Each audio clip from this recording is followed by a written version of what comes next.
जितवान गोसाई के चरणों में कोटि कोटि प्रणाम प्रणाम के स्वीकार करी। आज मैं जितिया व्रत का एक कथा कहने जा रही हूँ, जिसके सुनने मात्र से बेटा माली का लंबी आयु होता है, फंसे संकट से उबार होता है। एक नगर में एक बुढ़िया थी और उस नगर में एक गरुड़ रहता था।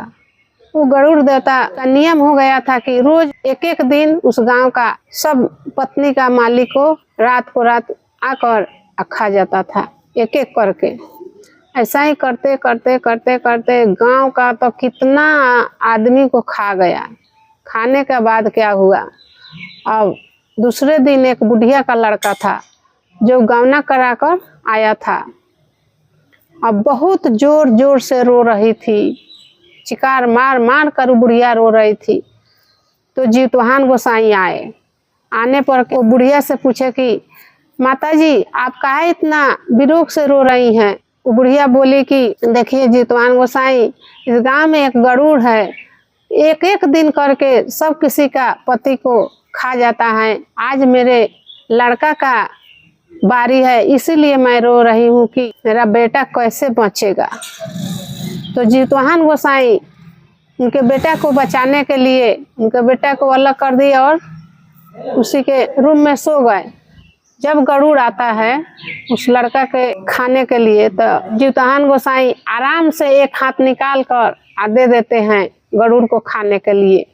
तो गरुड़ खाता है और उसको ये भी बुझाता है कि इतना आदमी को खाए, लेकिन कोई आदमी अपना से हाथ पसारा नहीं खाने के लिए कि क्या चीज़ है।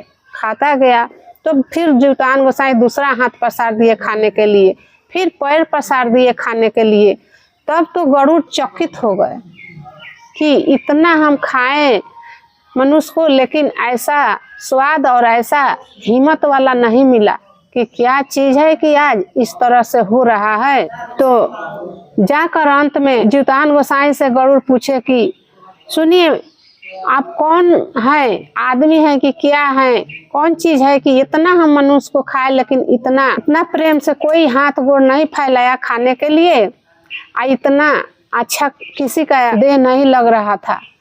तब जाके जितवान गोसाई बोले कि सुनिए गरुड़ जी, आप तो इतना गांव का पूरा आदमी को सुन कर दिए, आज से माफ कीजिए खाना और बंद कीजिए कि खाना बहुत गलती है, नहीं खाइए। तब जाकर गरुड़ माफी मांगे और उनसे क्षमा मांगे। उस दिन से खाना बंद कर दिए और जाकर गंगा जी में नहाए, और गंगा में नहाने के बाद एक कमंडल पानी लाए और ले जाकर जितवान गोसाई पूरे शमशान में ले गए और जाकर जिसके जिसके बेटा मालिक मरा हुआ था उस पर गंगा जी का पानी छिड़के और सब आराम से जय जय जयकार करके जितवान का उठकर खड़े हो गए और सब अपने अपने घर गया। सब गुणगान करने लगे और इस बुढ़िया का भी उस दिन लड़का बच गया।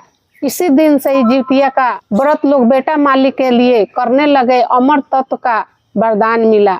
इसी दिन से ही पूजा का महत्व बढ़ गया और बेटा मालिक के लिए लोग करते हैं। सब बोलो जितवान गोसाई की जय।